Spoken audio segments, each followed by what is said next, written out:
ve dünyanın en büyük varlığı evlatlarındır. Əlbəttə. Bak, Meriç de bakır sənə, Hüseyin de bakır sənə, Məhəmməd. Məhəmməd üzr istəyirəm. Mən uşaqlarımın zaten yanındayım. Uşaqlarımın atası da, anası da her zaman yanındadır. Amma mən bugün başqa bir təbrik eləmək istəyirəm. Mən valideynləri olmayan körpələri istəyirəm təbrik eləyim, onlara ürək sözlərimi deyim. Hansı ki bu özəl bayramlarda onlar daha çox daha həssas olurlar. Daha çətin keçirirlər. Bayramlar o uşaqlar üçün bayram kimi keçmir. Düzdür.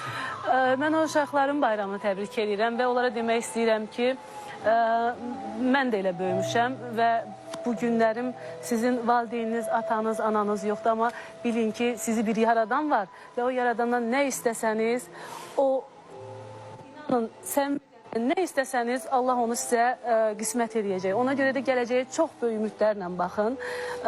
Çox möhkəm tutunun bu həyata və hər şeyin gözəl olacağına əmin olun. Bayramınız mübarək olsun.